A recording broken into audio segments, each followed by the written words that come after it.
It is 2:34, and all of our technical difficulties are all better. And it's a memory of the past. Special thank you to our IT guys. Thank you. Bob came running in here, got us a new projector. It was a team effort. So thank you guys for getting us up and running. And we're ready to rock and roll. So today is February 14th, Valentine's Day, and the first College Senate meeting of the spring 2023 semester. So thank you everybody for coming, and welcome back, even though we've been back for several weeks now, but we haven't been back in this room yet. A couple of reminders as we start our meetings. Remember, if you want to speak, you have to speak into the microphone. Even if you're in the back, you have to get up and walk to a microphone. You may be very loud and able to project, as I can. However, the people at home do not pick it up on the stream. So speak into the microphone. And do we have any other major things? The attendance is out. If you are not a voting senator, please make sure you sign in on the white piece of paper up front before you leave. Hi, come on in, come on in. And so we've had a couple of really awesome things that have happened so far this semester. I'm going to start with what happened early in the semester. On January 28th, we had a Women in Sports Day at ECC's city campus, which was at the Flickinger, and our phys ed health and wellness team set it up and was working with Buffalo Public Schools and Horizon Health. We had 77, I believe, girls from the Buffalo Public School bussed in to work with our students and Horizon Health. It's part of their after-school program. There's Jackie DePaul and Carolyn from Horizon, or Best Self, sorry, not Horizon, from Best Self. And it was a really awesome event. The Flick was really bumping that day. There were swim meets going on for local high schools and everything like that. So this was just a real quick clip that was on Channel 7. If you're on social media, there's a little bit more information out there on our social media channels, and it was a really great thing to see. And what it's going to do is create a partnership for our students with Best Self to hopefully form internship opportunities, but also to have direct recruitment for these students for Erie Community College. So that was new, that was this year. It was really awesome. Also, we just had the Super Bowl, and a former student, we talked about him a little bit last year, but Jody Forston, he is a tight end for the Chiefs, the Super Bowl victors. And so he played on Sunday as well, and that was really great to see and to watch one of our alumni at the game on Sunday. So it is also Women in Sports Month. It is also Black History Month. There's a lot of great things going on to celebrate our faculty and our students and our staff. We've had things come out from CPD with resources and books and podcasts for Black History Month. I've sent them out before. I'll also send some out later this week with my update and some things that also highlight the achievements of women in sports. With that, I'm going to turn it over to our officer in charge, Dr. Adiam Sagai.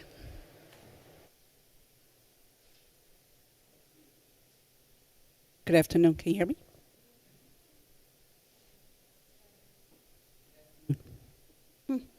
What about now? Okay, thank you. Okay, good afternoon, everyone. Thank you, Colleen.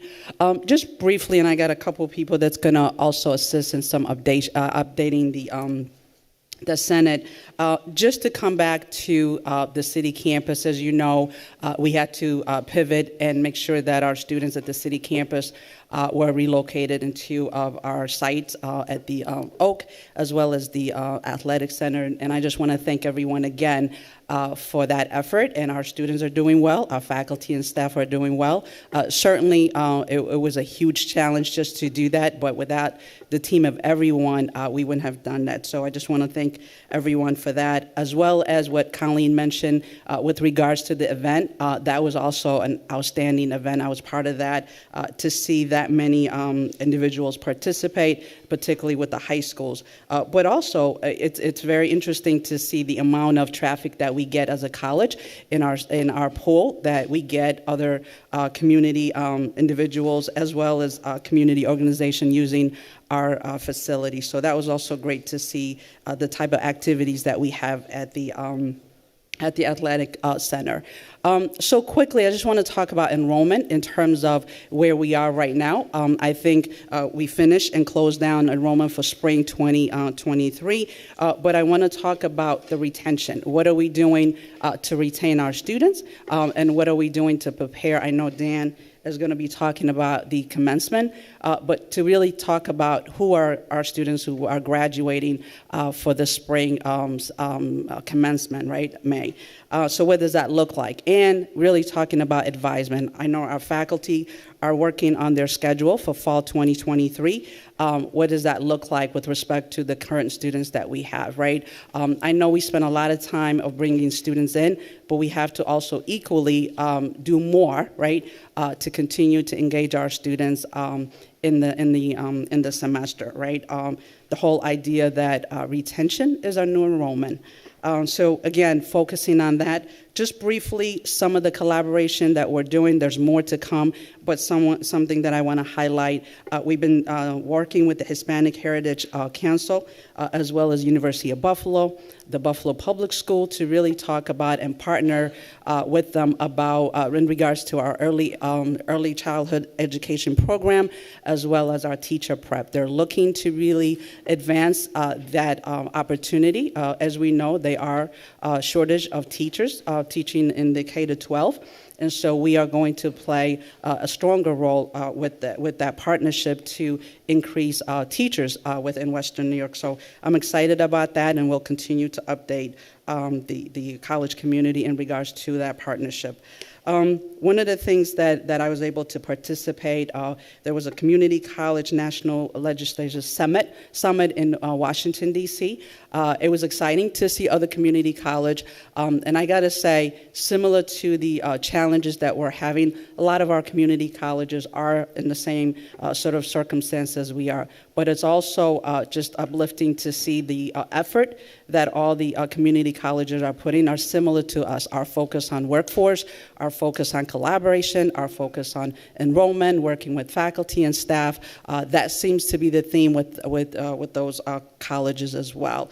The other thing is that the funding that is taking place to support community colleges at the federal level, state level, and local level is huge. And so that should assure all of us that the value of community college. So what we have to do is take that funding and really create an evidence-based outcome that is both in our direct employment curriculums and programming, but also in our liberal art area, so because there is a focus on that as well. And they spend a lot of time talking about supporting access and student support. One of the mental health, as we all know, that's a big concern nationally, but also we see it with our students here as well. And the other focus was really to create support as it relates to childcare, and what does that look like for our students, especially for non-trad of our students, to make sure that they are getting the support. More information on some of the collaboration, but because of the time, I want to make sure that we get a little bit more update on facilities. So I'm going to have Paul Daniel talk a little bit about updating the college community in regards to facility. Hello.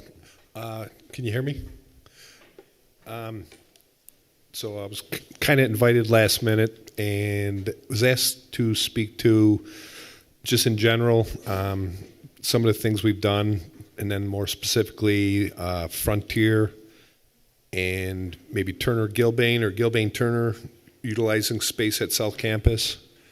As far as capital projects, there's been a lot going on the past year. I know most of the people here at North are only too well aware of that in K building and B building.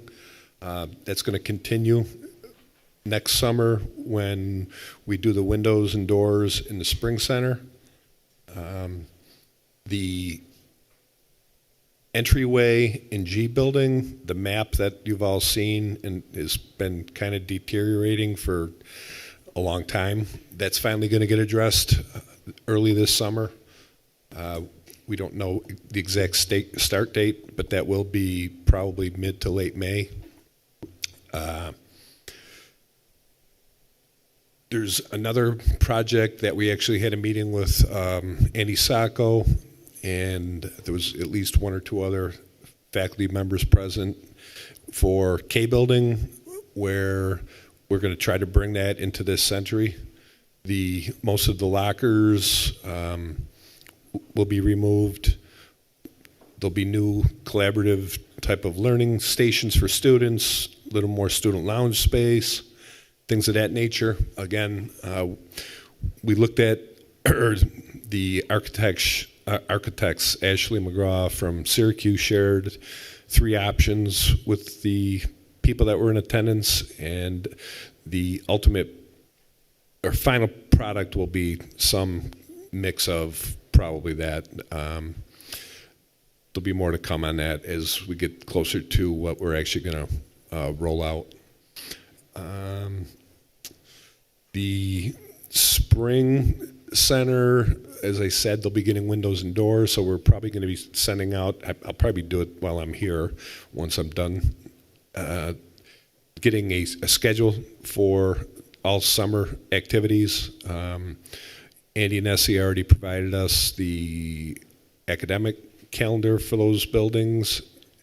The hope is that with K this past year, that all the windows and doors would be replaced by the beginning of the semester. I know a few areas in K spilled over into the beginning of the term because of material shortages. So back to Frontier. I was asked because it sounds like this was a program that Dr. Balkin was approached with by the superintendent in Frontier, and then there was some discussions going on last summer, and then it kind of died off. So we didn't really hear much about it, so we weren't really sure if it was going to be going forward or not. The program's called The Big Picture.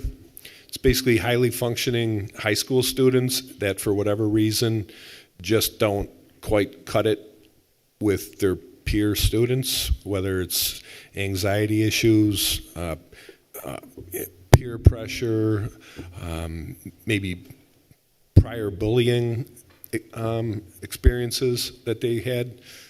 So they found that where some of these students in other parts of the country, when they started this program, they found out that they ended up being very successful in this particular program.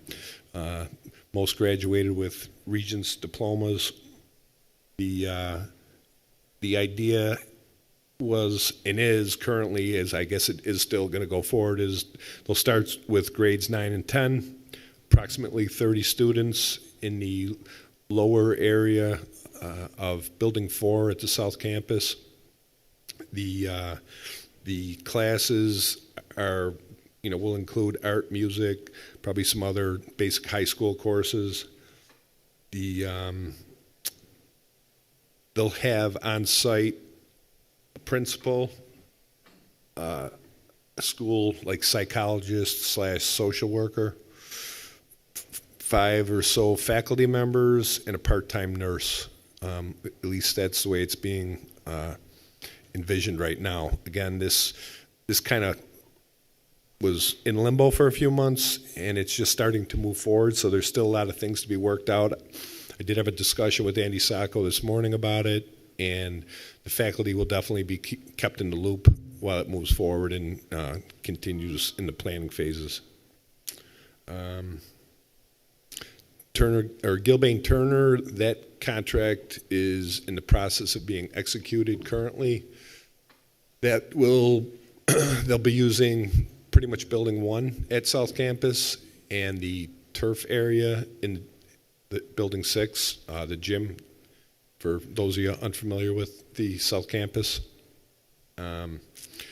They're slated to begin construction of the stadium, like the excavation, in the next few weeks. So we'll probably actually see some occupancy of the building starting, I think, the last week in February. I think that's what they envisioned. Other things around the campus, I'm just trying to think. I think we just redid the student center, or the lounge in the student center over the break. That is going to actually be part of another capital project in the next couple of years. We wanted to at least get something done initially, because like many areas of North Campus, it's kind of dated. Probably an understatement. So I guess with that, I'll open it up to any questions. I don't want to take up too much of your time. Michael Higgins.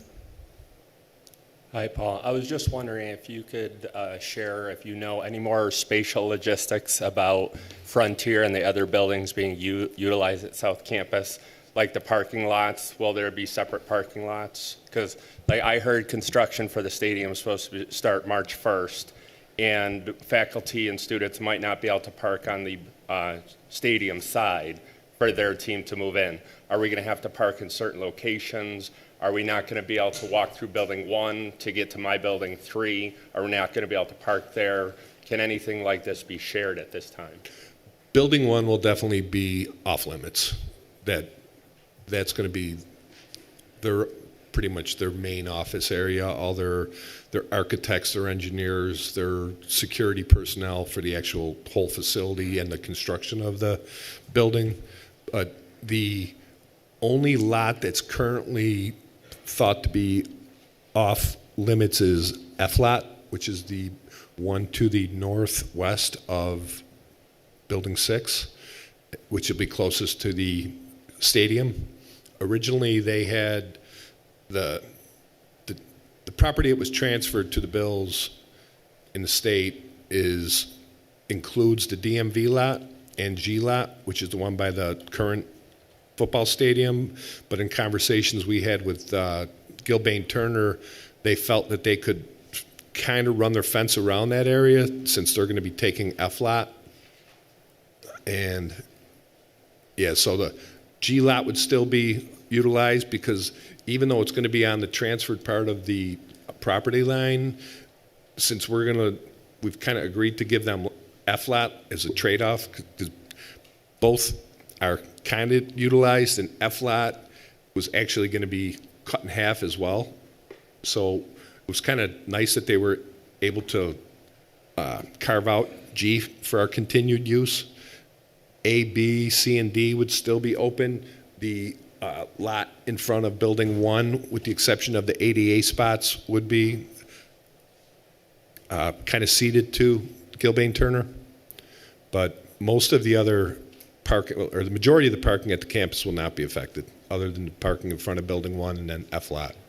So to clarify, the lot in front of Building 1 is also off limits? Yes, with the exception of the ADA spots. There's no real deal for Frontier with parking. It's envisioned that they'll be busing their students in and out on a daily basis. As far as if they have a breakfast program or a lunch program, that would be getting catered from the high school, because they're talking about 25 to 30 students. It's not like hundreds of students. At least that's the current thought. Derek? Any update on the status of the reconstruction of the post office?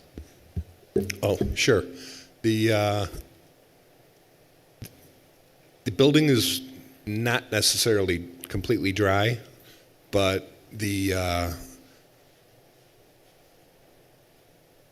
area behind the bubble, so to speak, that's where the abatement work is going to occur. We got a report, and actually earlier today I got a request that they're going to be posting the 10-day notice that's required, that they're going to commence the abatement work. The thought is still to have it open probably in June or July. We originally had everything running through ServPro. They're a recovery company. It's it's a franchise organization. This particular company, because they have a large team of employees, is out of the New England area.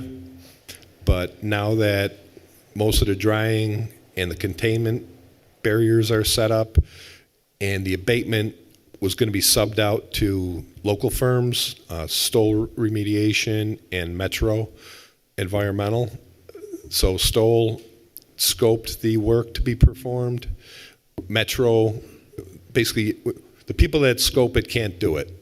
They have to. They'll basically be an oversight company. They'll do the air testing, the monitoring, and that type of thing. The actual abatement work will be done by Metro Environmental.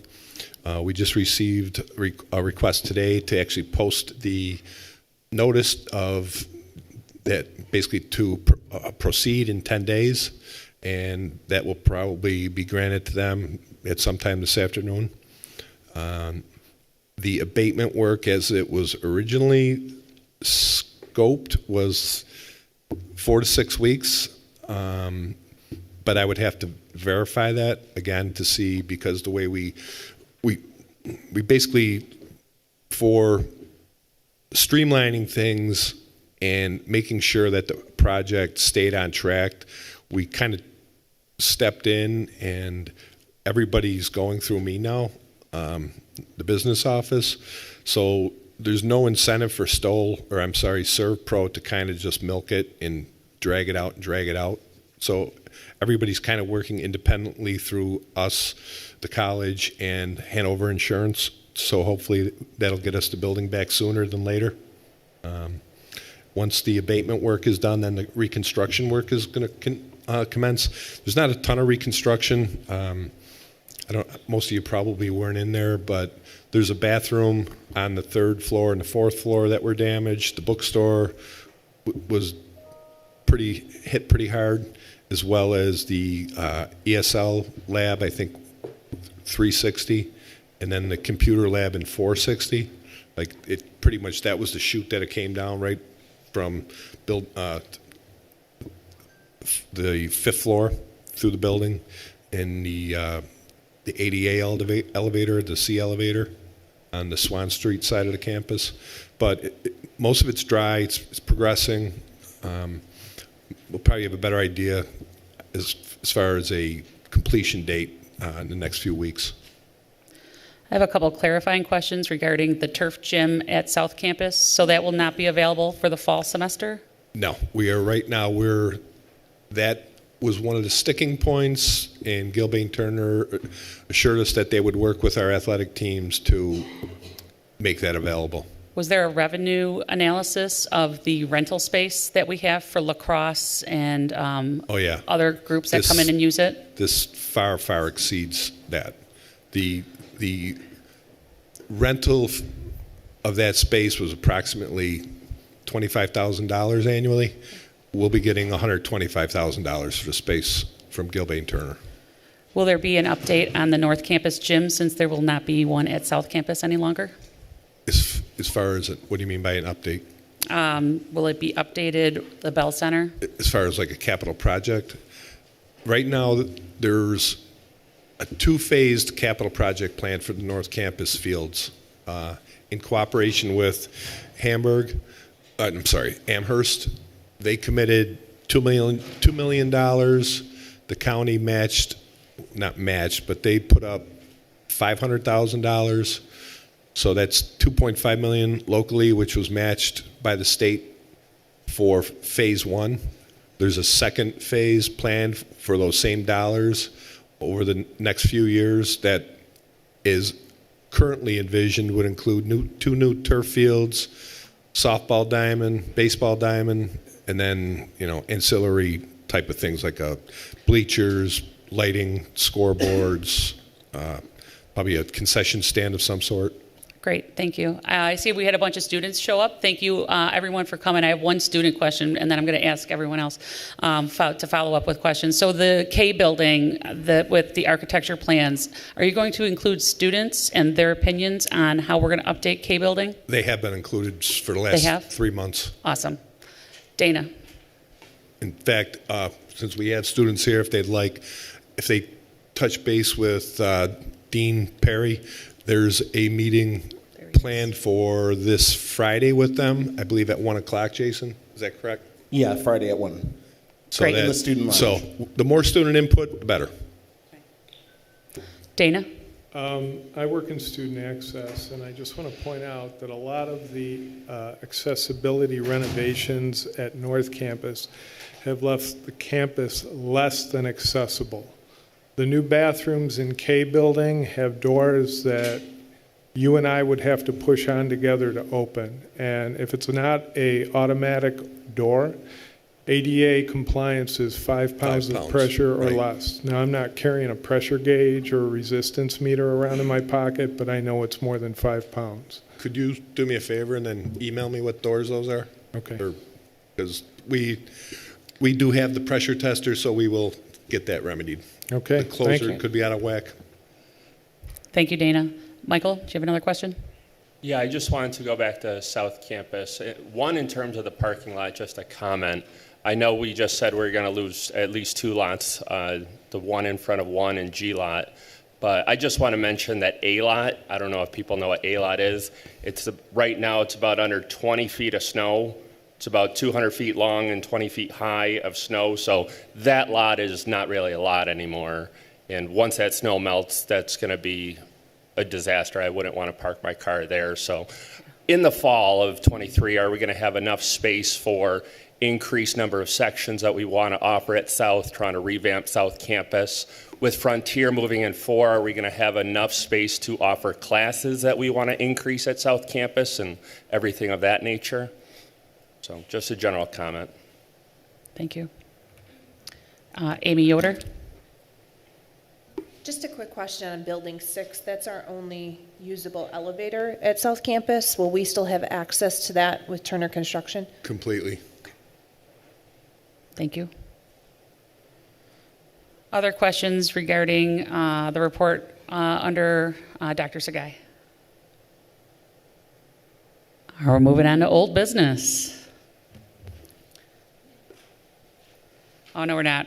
We're going to talk about the minutes from December. I had to pull that up. All right, so minutes from December 2022, thank you, Mary, are posted. They've been posted. Are there any questions or comments on the minutes from December 2022? Any objections? All right, the minutes are passed by consent. Now we're going to old business. Governance, Michael Rio. We have a motion on the floor. Or, well, not yet. Michael Rio. We have a bylaws change for upcoming elections. We're asking to introduce electronic ballots for the college day elections for this election cycle. This was reviewed at the last Senate meeting in December and would take questions or discussion at this time before bringing it to a vote. Okay, Michael, would you like to make a motion to approve this bylaw change? Yes. Okay, second? Jackie Bossman. All right, discussion on the motion. Any questions? Any comments? Any objections? It passes by consent. All right. Thank you, Michael. I have one other item of business. The election cycle for this upcoming year is starting at this time. So we're looking for nominations. There was a document that was included with the Senate documents for this meeting. There are nominations being requested for specific constituency groups based on division and campus. If you know anyone that's interested in participating in the College Senate, please put the word out, especially if you're seeing your campus or division on that list. And we're accepting nominations through March 1st. You can email those nominations to senategovernance@ecc.edu or reach out to Senate leadership, and the elections will take place on College Day by electronic ballot. Thank you. Great, thank you. Okay, Middle States update, Catherine Colesto. So there's two things on there, the accreditation report and core values. I'm going to give a larger Middle States report. So we'll from there just so you know, I don't need that time. So I just wanted to update the college community. Middle States has new standards that were approved and voted on by the colleges that they serve. They will be in effect, I believe, in September. And there was a team here of faculty and staff that looked those over and helped advise Dr. Sagaya on her voting rights for the college. So thank you to everyone who participated in that. The new standards are on the Middle States website. In addition, there are a couple other things on the Middle States website that we might find of interest here at the college.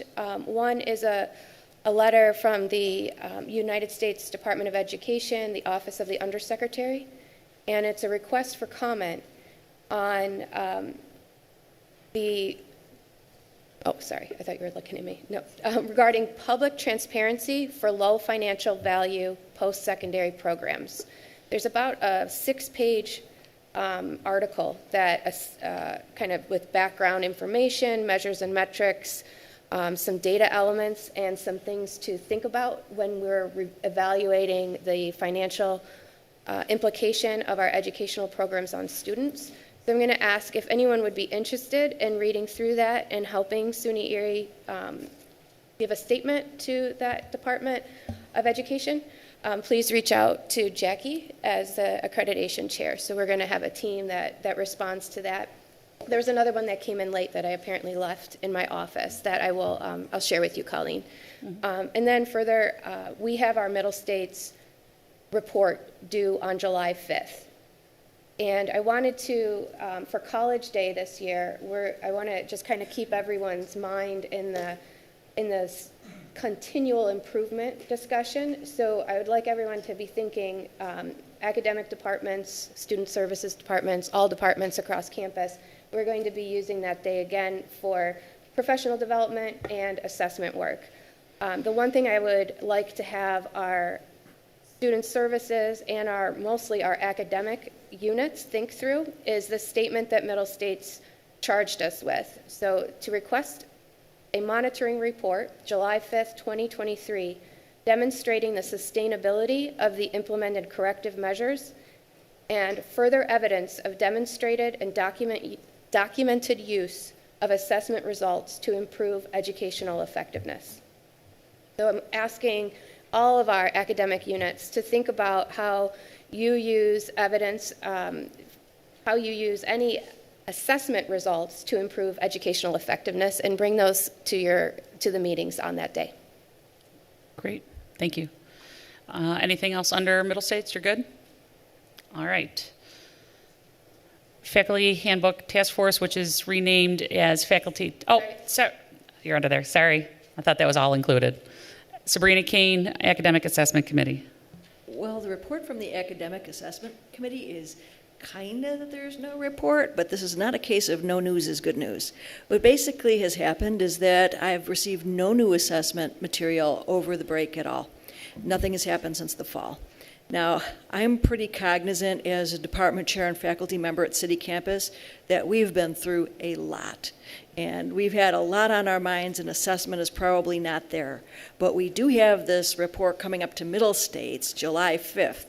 And we worked so hard to get off, their bad lists. We don't want to end up right back there.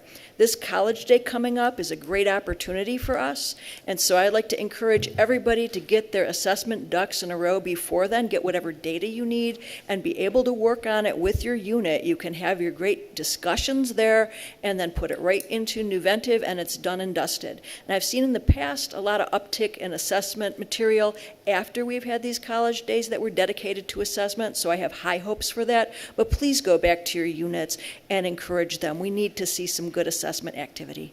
Great. Thank you, Sabrina. All right. Faculty Handbook, which is now going to be known as Tidbits, Roberta. Didn't go on. Okay. There it goes. All right.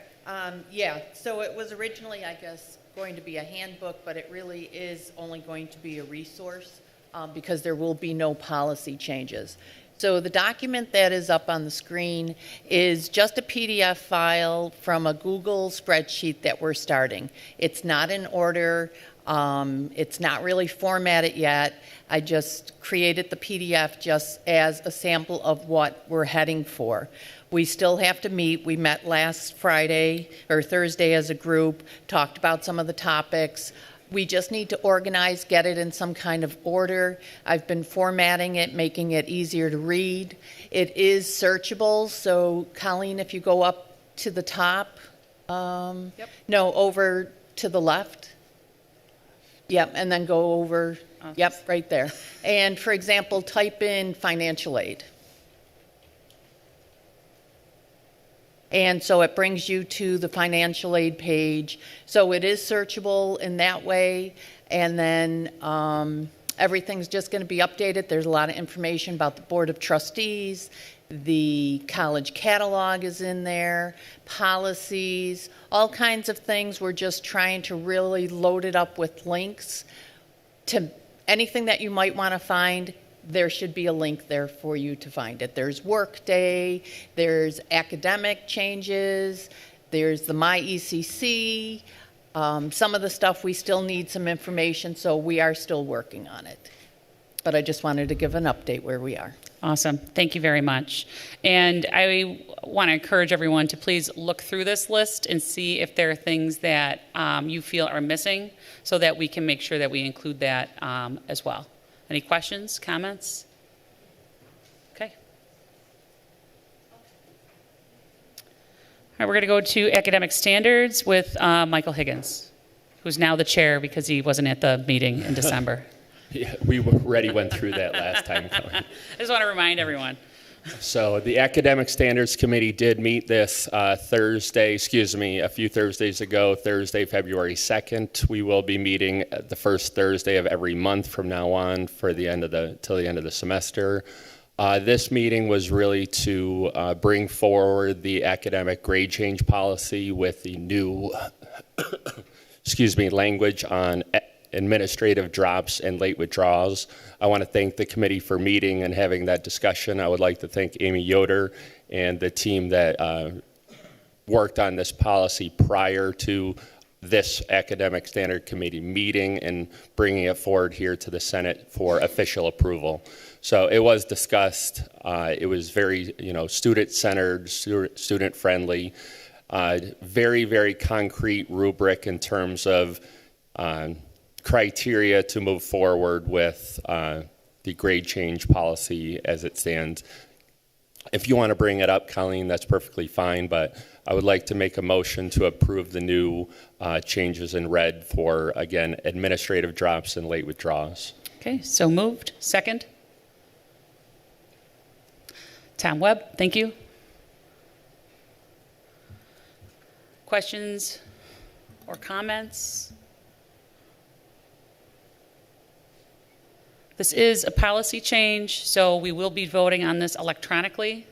We are not going to vote by consent. Does anyone want to add anything? All right, the vote is out.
Gonna give it like about another 30 seconds.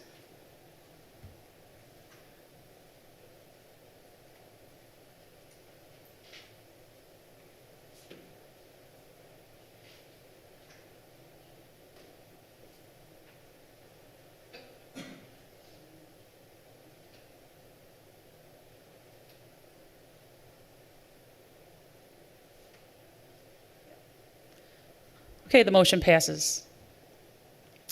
Michael Higgins? I would just like to continue for the Academic Standards Committee. I believe the next thing in line is to bring this to the board policy meeting that I'll be attending now as the representative chair of the committee. Also, the committee would like to create task force, and I think we understand the definition of a task force. You know, you look into something and it's done. It's not, you know, a committee that you meet all year. And to look into 3 other issues dealing with academic standards. One, the incomplete language, to look into incompletes and to clean up that language. So that's one task force that we're looking for people to join. 2, academic integrity. Okay. And 3, a follow-up to academic appeals to define clearly the language of what does dismissal mean versus probation versus step 1, stuff of that nature. So if anybody's interested in joining task force to look into any of these 3 issues, that would be great. Great, thank you very much. We have admin drop late withdrawal procedures. It's a working document. Is that part of that policy? Which was also part of that policy that's up there. And so this is passed, but this is a separate document that goes through the procedures specific to administrative drops, et cetera. All right, so that's up there for you as well.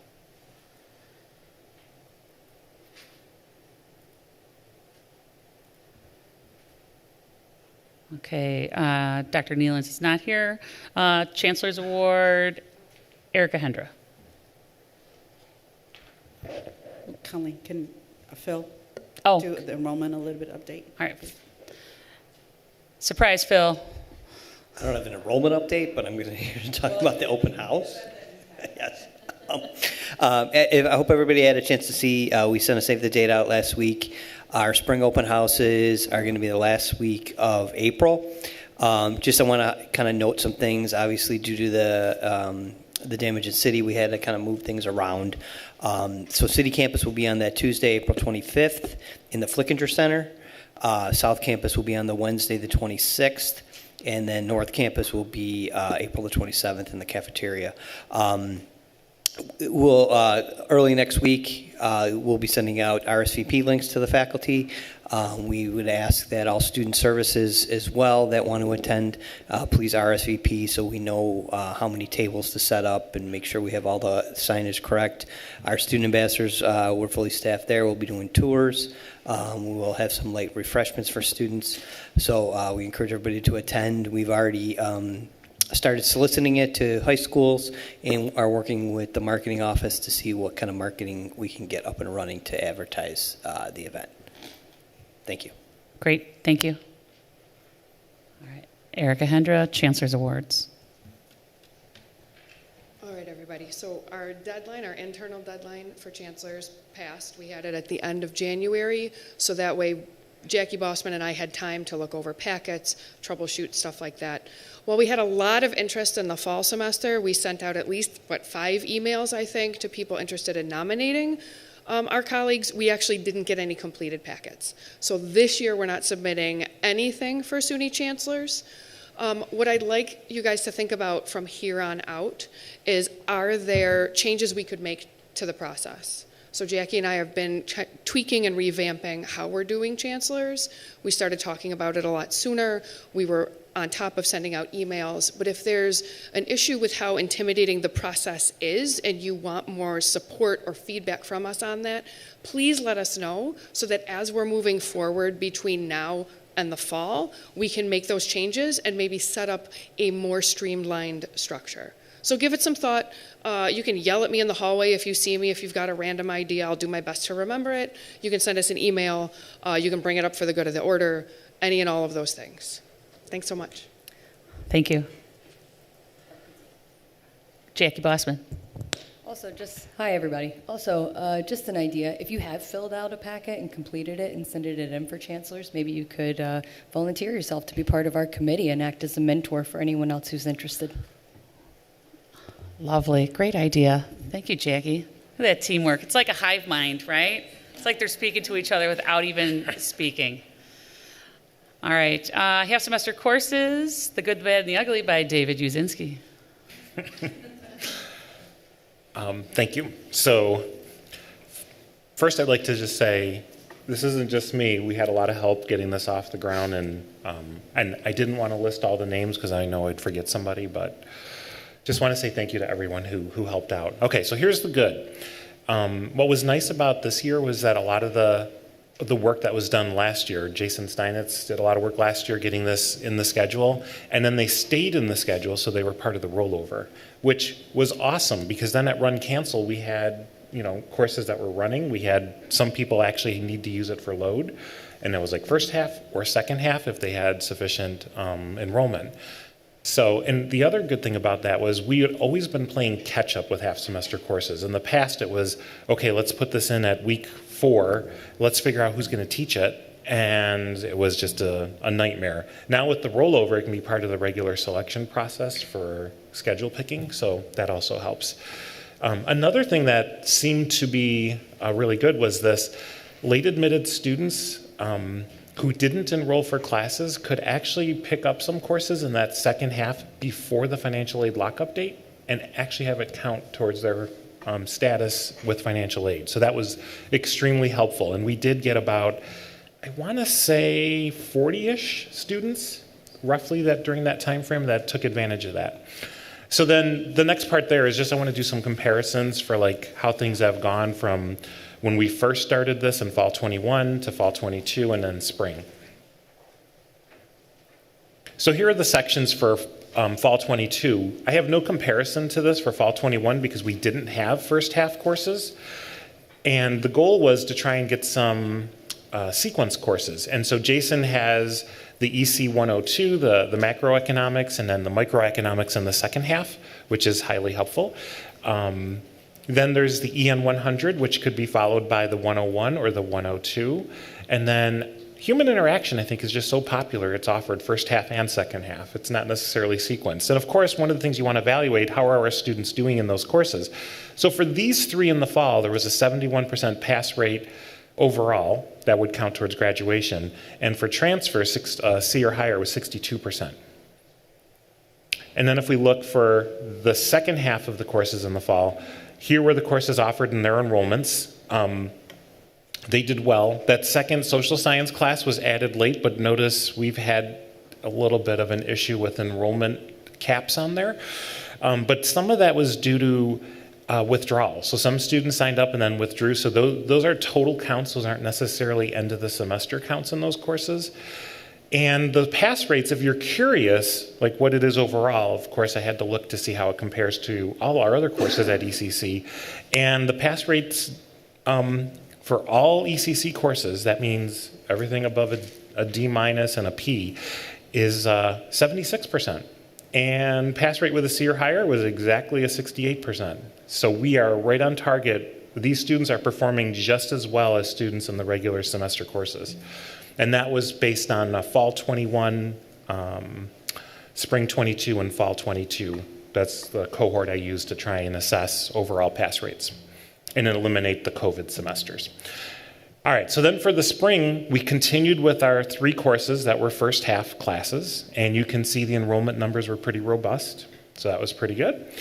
And then the list is getting longer now. Now this is the list, and there is an update. I think that number now is not 347. I want to say it's like 370 or 360 something, so there are more students adding. And you can see some of them are actually double sections up there, so that's pretty good. Like we had to add more sections. So here's a simple chart just showing the growth.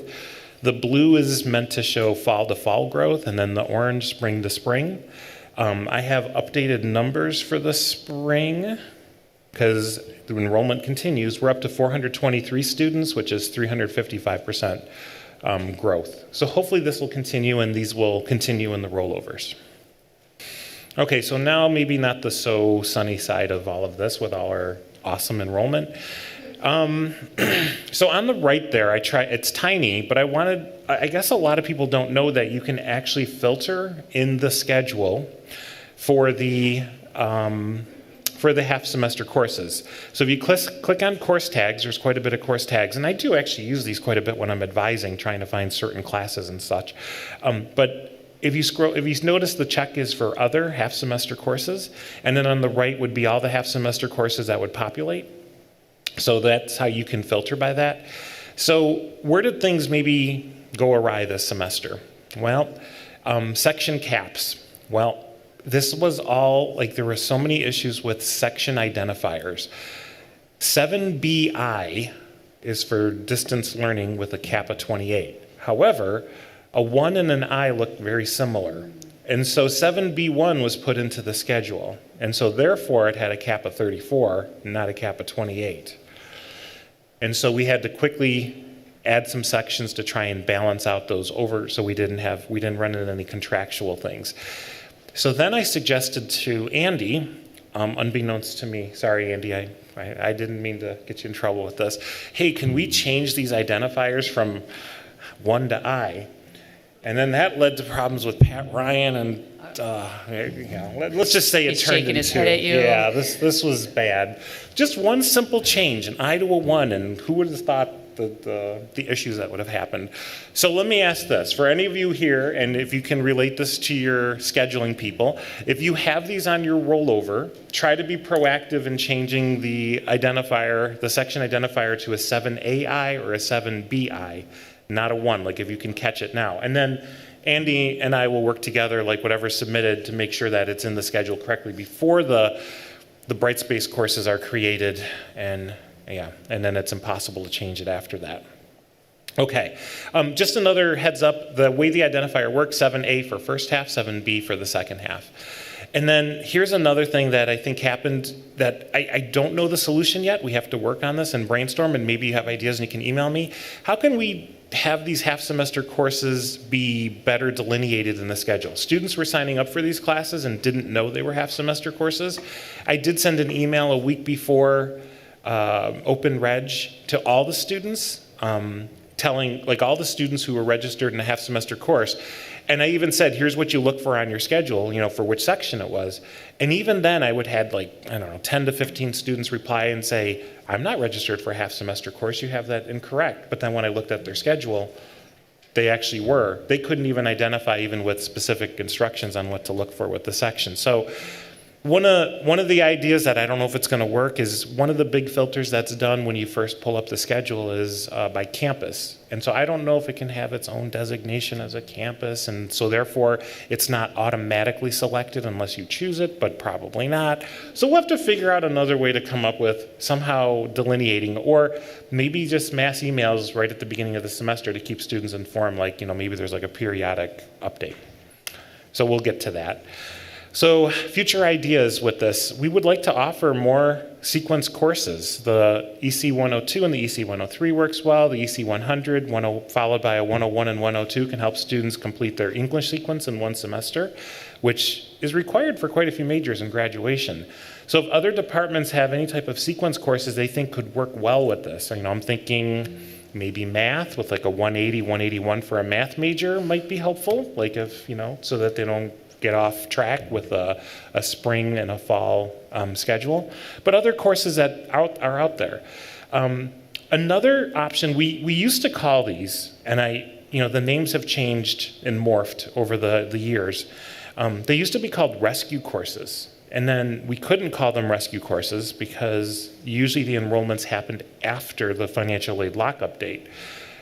So could we actually call these rescue courses in the sense that maybe that 1 week window where students have been identified for never attending, maybe they forgot to show up to a class, I don't know, or students who were late admitted, as you can see in bullet 3, maybe there's a way to get some students registered for those courses before the financial lockup date to help them with their status towards financial aid.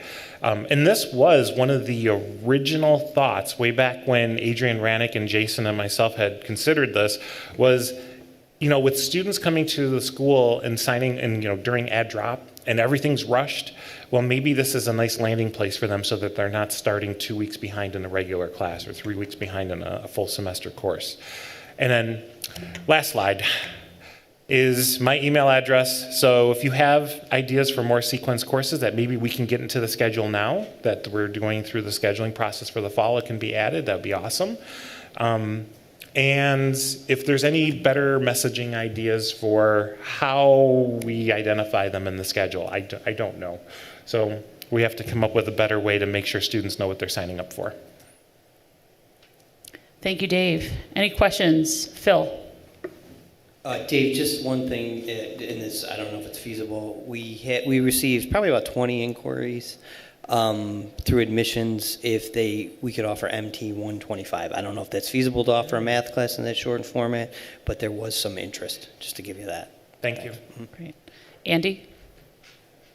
Just on the registration side, I want to reiterate what Dave just said in regard to section changes. It's not as simple as just typing in a new section code because there are downstream impacts. And Pat will clearly, his head will explode everybody if we leave just poor make Pat those alone. changes. So when they do come up, we do have to cancel, rebuild the section. A notification tends to go out to the faculty of the course. It can get confusing to folks when we do that. So if we can pre-plan, great. The second piece, and it ties to online campus coding. I've had faculty with rollovers come back and say, every online course is on my rollover. Unfortunately, we cannot delineate campus to campus on those. We felt it was best to include every online course for each campus so that everybody can see what their peers are doing at the other campuses. So as campuses meet and departments meet, the communication can occur between campuses interdepartmentally to decide what offerings might be most appropriate. So this way it's visible to everybody. Great. Thank you. Anyone else? All right, we're going to do college-wide curriculum committee update with Brian Millville. Thank you. Yep, so we want to give it a little update on what the work that the curriculum committee has done in conjunction with the Gen Ed committee. Kelly, can you bring up, not that one, it's the second, if you go back to your list there, it's the second one, new SUNY Gen Ed framework, and then the spreadsheet, yep, right there. There we go, do this one. So just a quick reminder, this has been brought up before, this is from the new framework. I'm just going to give a couple quick highlights. So in the middle is what we have right now and what we're used to with the 10 knowledge areas. It's changing. These are going to be going into effect fall 23 for AA and AS degrees, fall 24 for AAS and AOS degrees. And just kind of side by side, what's in blue is what's new. All right, so it's a little bit of renaming of some of the categories, and then there's the new diversity, equity, inclusion, social justice category. The main thing I wanted to bring this up is because this will, even though we're going through some change, it's going to align better to the middle skills and proficiencies you see on the right side. If you go to the next page, please. So this is another bit from the framework.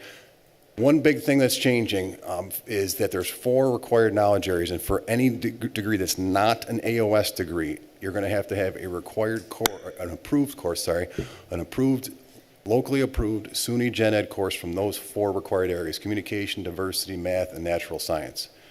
All right, and if you go to the next page, this gives the breakdown for what's required for AA, AS, and AAS degrees.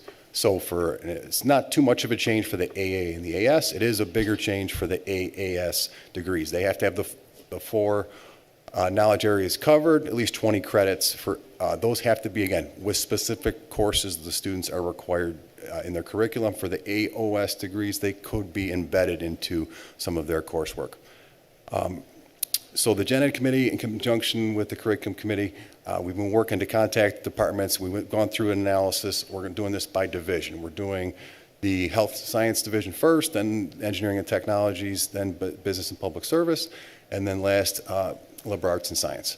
So we thought it would be good just to kind of give a heads up on, you're going to be getting an email from myself, and it's going to include Andy Heisey, and Francine Kuba is going to help to facilitate some meetings.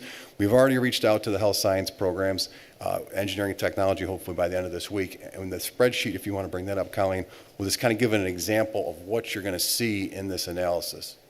So you're going to get 2 attachments. One of them will be just the PDF to the framework, and then one will be a spreadsheet with a few tabs at the bottom. The first tab, so David Sylvia was kind enough to let me use his program, Medical Assisting, as an example. The first tab is just your program's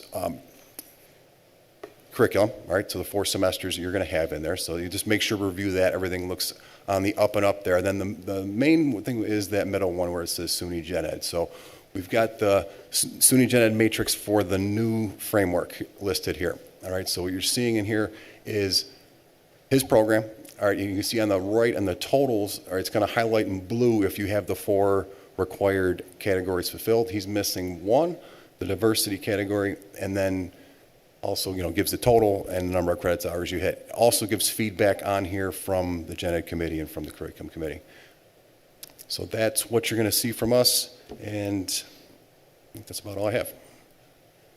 Great. Thank you, Brian. Any questions on what's coming? All right, you're off the hook. We're going to move into new business. There we go. And I'm going to turn it back over to Kathy Calesto for an ERP, Enterprise Resource Management update, Workday. Yes, so I just wanted to give a brief update. I think everyone, if you had watched the Board of Trustees meeting, you would have seen the first of many steps of our following through on some responsibilities when it comes to the banner partnerships that we had. We are still working through those. So the college has been tasked with discontinuing that banner project and moving forward with improving the Workday investment that we've made. Our first focus is going to be to work with our consultant and do a health check on the student and financial aid, which are our high priority pain points for the college.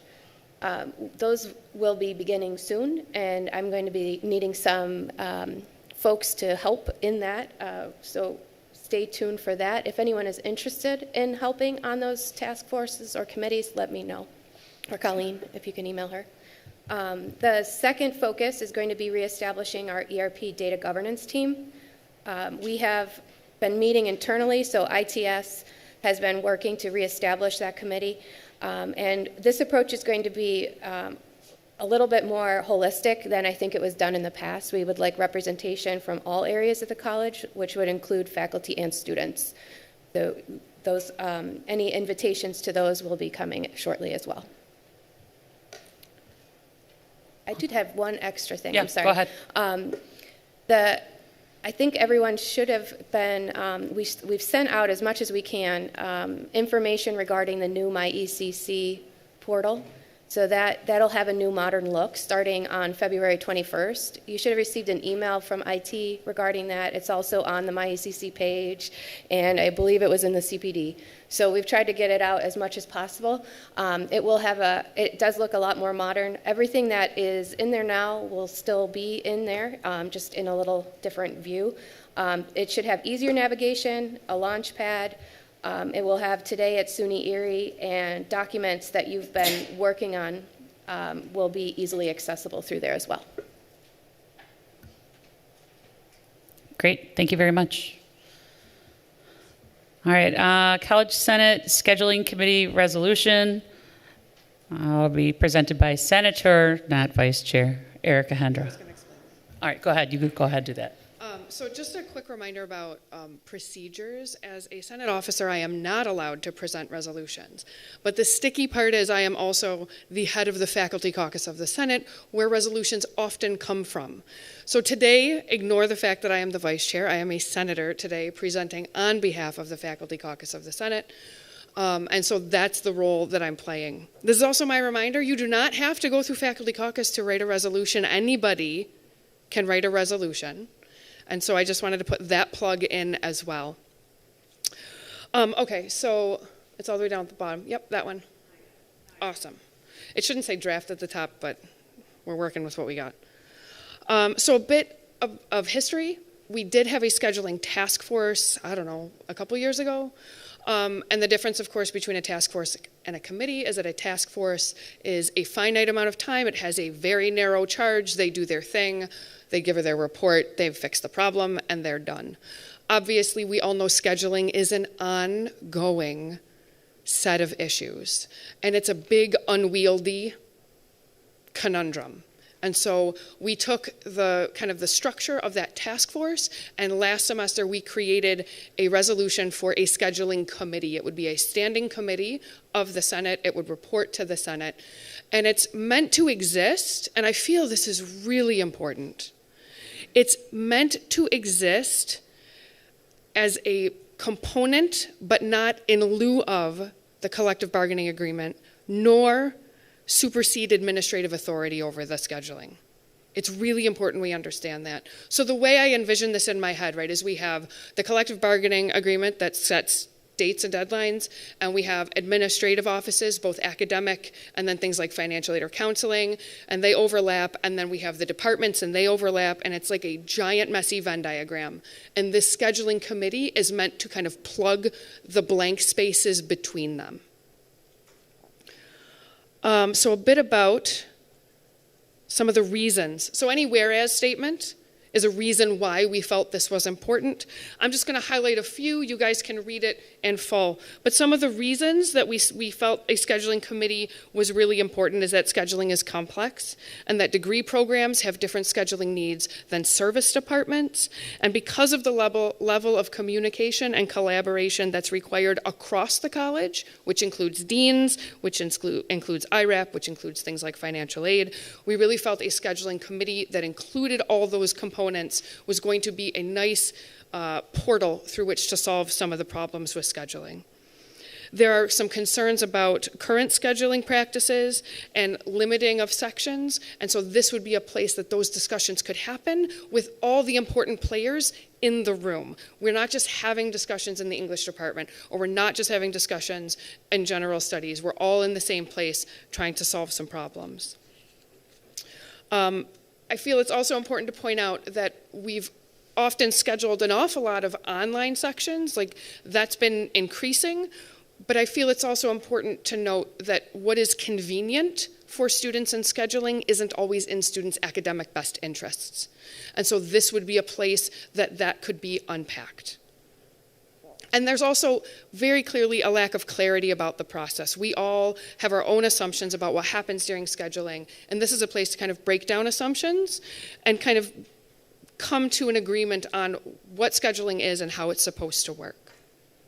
So those are kind of a highlight of some of the reasons why we wanted a scheduling committee, and the resolved statements are the actions. Can you scroll down a little bit? Because there's like 11 things we want this committee to do. Again, clearly once we got to this point, we realized it was well beyond the scope of a task force. So obviously we want a robust makeup for the committee, and you'll notice too, we have optional members. Can you scroll down just a little? Nope, scroll up, I mean. I'm backwards. Yep, right there to yep. And you'll note that other members of the college community, such as representatives of the registrars, IRAP counselors, et cetera, can be added as needed. So we're going to have kind of like a core group made up of all those listed, and then we can have like a revolving door of consultants that come in and take a look at what we're doing. The other important part is that there's 11 items, and included in those 11 items of what the charge is research of best practices, including maybe things like scheduling software, maybe making use of the faculty council and reaching out to other community colleges. How are they scheduling post-COVID? Data collection and analysis, and then improved college communication regarding scheduling. Again, those resolves I'm summarizing for you guys. That's it so far.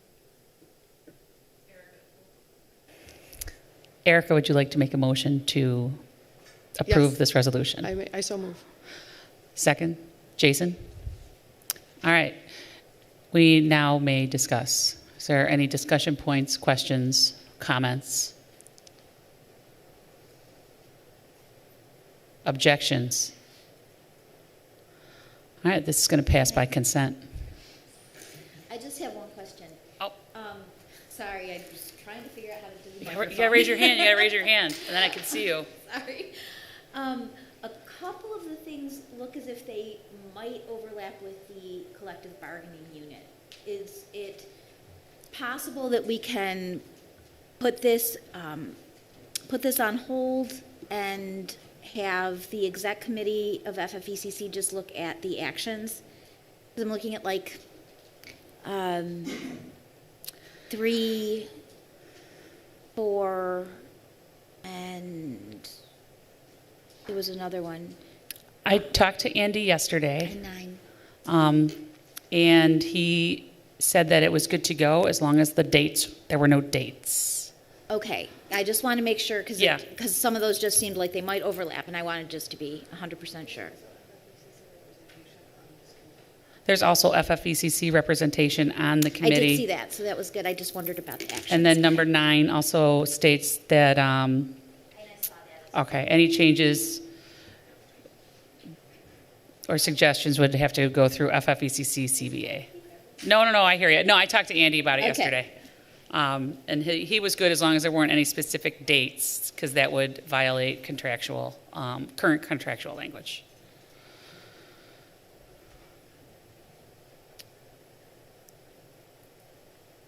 All right, so that did pass by consent.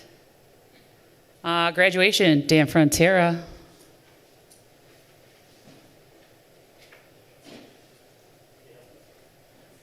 So I was going to give you my announcer's voice, but Oh, please do, please do.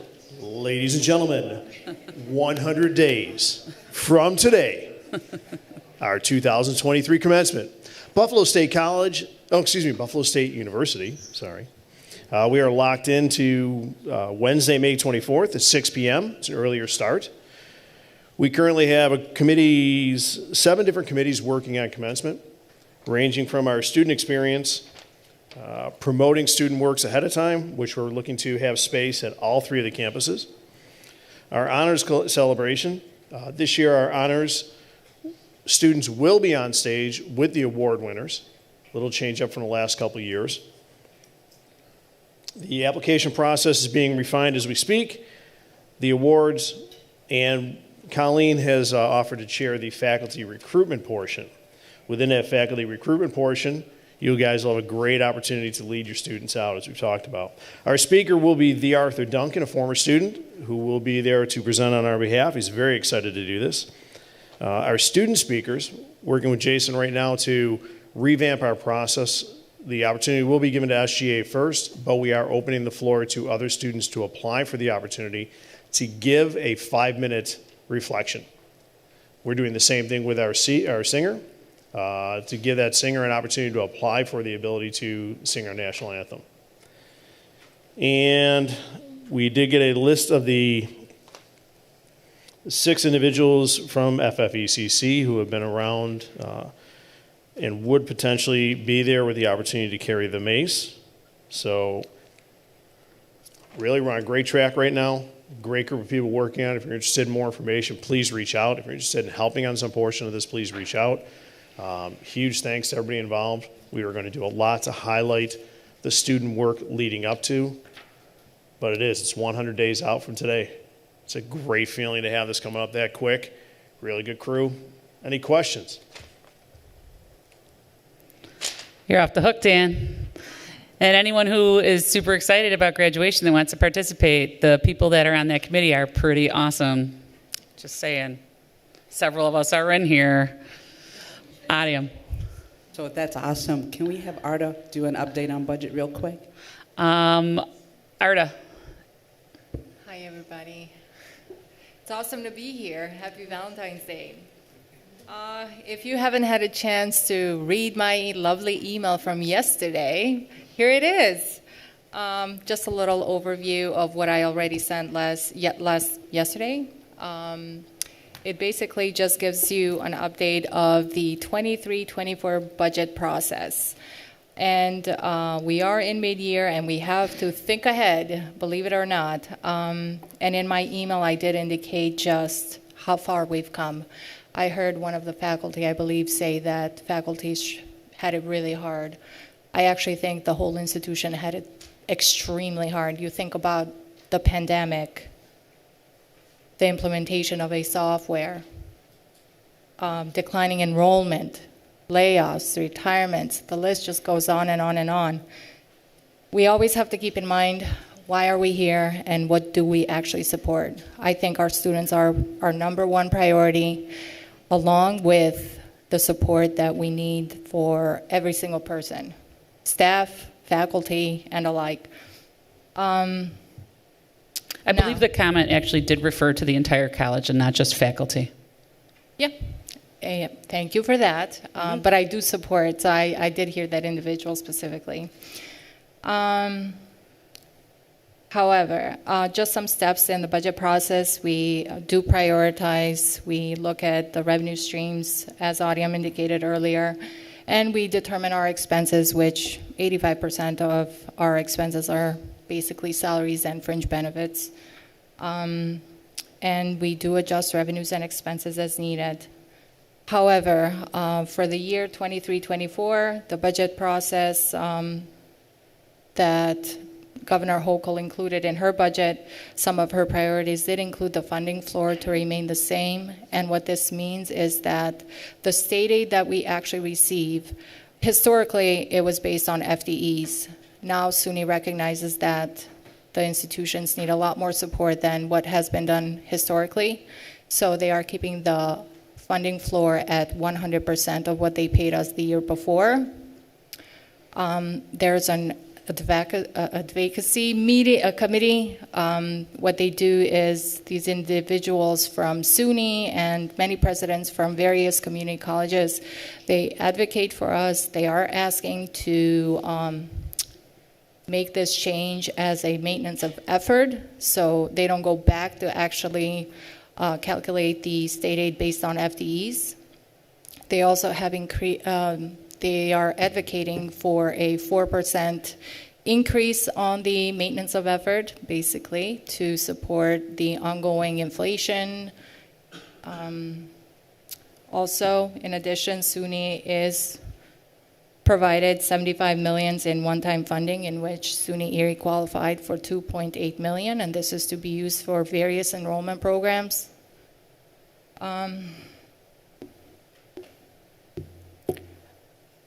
In addition to my email, I sent a separate email to all the call center managers. Each in Workday, the beauty of Workday is that each department has a number, and then it has an actual individual who oversees or is responsible for that department. That email was shared with them yesterday because I did not want to overwhelm every single person at our institution with forms and Excel spreadsheets. Because I can hardly maintain my email, my inbox. In this email, basically, I've asked department heads to share it with their individuals who report to them. And we have asked that departments identify their largest challenges that they are currently facing and any unavoidable costs.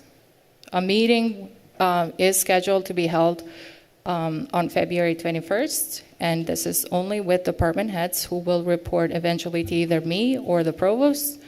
Budget hearings are expected to be held between March 1st and March 3rd. The budget hopefully will be finalized by April 7th.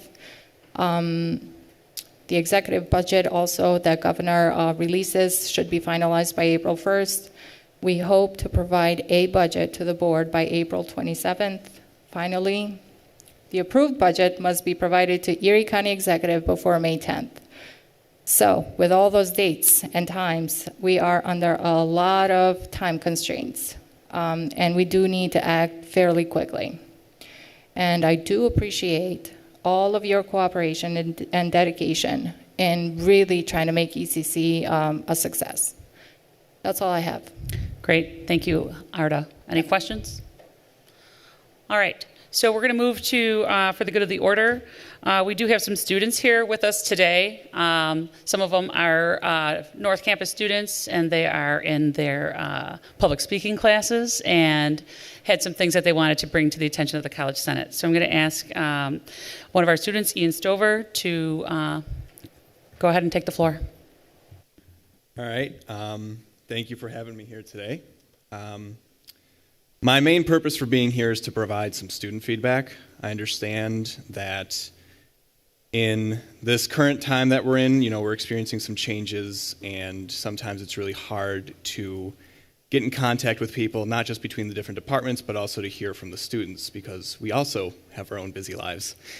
But I hope that this feedback just helps clear things up from the student side. There have been actually plenty of good things that we've seen this semester, and that we're very happy to share our feelings about. For starters, the student lounge renovation has been an absolute hit with the students. They really love it. You can probably tell by how loud they get in there. We've gotten some faculty support for starting new clubs as well as new ideas for clubs. I'd like to shout out the Culture Club, not related to the 80s band. Two of our ambassadors up there, Valence, Sarah, and Gadir, they're parts of it. All right. And they've done an amazing job. We already have 62 students in the club within the first couple of weeks. So it's a really good turnout. I'm happy to have heard all these great ideas said here today to improve the students' lives, because that's one of the problems that we've noticed is, at least from my point of view, is the students are having a hard time feeling validated in certain fields, especially with certain changes in leadership. You know, there's been lots of confusion, lots of information that has not been shared with the students when they feel as though it should be. Although I'm glad to see that everyone here today seems to be pretty much on the same page, you know. A couple of areas of growth that I wanted to bring up that are most important. The communication with the students. Yes, we do have forums like this where students can come and talk, as well as we have student government, as well as our student trustee. However, students don't always have the time during the day to attend meetings like this, or to even talk with the student trustee. I'm happy to share that the student ambassadors, we have decided to work with the student trustee to gather information from the students, whether that be praises or concerns, just so that he can bring it up to the board so that we have more transparency there. However, there still aren't enough ambassadors to go around. So I feel as though if we instituted a student survey or other student focus groups just so that they can get their opinions out there, I feel like that would be very effective. The focus groups for the architecture of K and B building, I believe, were very successful, and it shows that the students do intend on improving their own college if they're given the chance. Another area of concern that I've heard primarily from students is that it's not just you guys that noticed how understaffed we are. The students are also directly affected by it. And two of the departments that I'm getting the most complaints about are the financial aid office as well as the bursars office. I have had students that have called me at the student service center or come up to me in the hallway saying that they've been waiting 3 weeks to hear back from either offices, and I fear that will further affect our retention levels because just from word of mouth, they do not appreciate it. But I am glad that everybody here is on the same page and that we, as students, have been receiving more and more support from faculty and staff members. It doesn't go unnoticed, and I just wanted to say thank you to all of you. Great. Amy? So we've all noticed it's been really gloomy, except for today, and maybe tomorrow. Little sunshine, right? I just got blood work done. I know my D3 is low. But I just want to do a huge plug for our Oasis Emotional Help app that is available to not only our students, but also our staff. Since we have implemented this, we've had over 2,000 students log in and register for that app. Those are our students. It is a great service. It's free to them. The top areas they're looking for help or advice are general anxiety and stress issues, time management, and just seasonal awareness, getting over seasonal depression. We all know we live in Buffalo. It's very dark. We come to work and it's dark. We leave when it's dark. We need that pick-me-up. So maybe an extra credit opportunity for all the faculty out there. Hey, show me your Oasis app. But it's such a great service. If you ever need any help or support to promote emotional well-being with our students, please feel free to email erieconnects@ecc.edu. We'd be more than happy to work with you, reach out, come up with programming, and we'll be back because we have a lot more programming and great opportunities going to be available soon. Great, thank you. Does anyone have anything else they'd like to add? Sabrina? I know that the situation with Oak Street is really, really cramped right now, but right now in the faculty common area, there are 4 department chairs that are playing musical chairs with those offices. And if I were a student and had something private I needed to discuss with the chair, I would find it extremely awkward. You can hear everything in that area. Is it going to be possible to maybe get an office set off as private space, that if there is that sort of private discussion that has to happen between faculty and student, we could go to that? Thank you. Adium? Yes, so we'll talk about that. That's my first time hearing it, but we have offices that we could dedicate for that. Great, thank you. Kim? Hello, I'm Kim Krillman. I'm with the Student Support Center at North Campus. I'm a counselor. And the college is working on beginning our planning for the 2nd annual student conference, which will be held in the fall semester. So this is a plug to try to engage faculty in considering joining our team. So if any faculty member is interested in participating in the planning and coordinating of the student conference, just email me at cruellk@ecc.edu. Thank you. Thank you, Kim. Anyone else? Ian? I just wanted to give an update on the Culture Club. My data was wrong. As of today, we actually have 121 students within the club. That's awesome. Thank you. That's great. Awesome.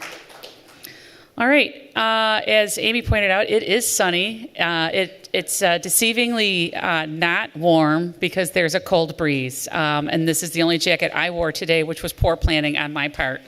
But I want to thank the students for joining us today. Ian, thank you for speaking and bringing those issues to light. And, students and anyone is welcome to the College Senate. This is an open meeting. We are under open meeting laws. And we do want to hear from anyone that does have concerns or questions because we are a problem-solving body. With that, we'll see everybody in March 14th, which is Pi Day. And I'm going to have a special treat for you.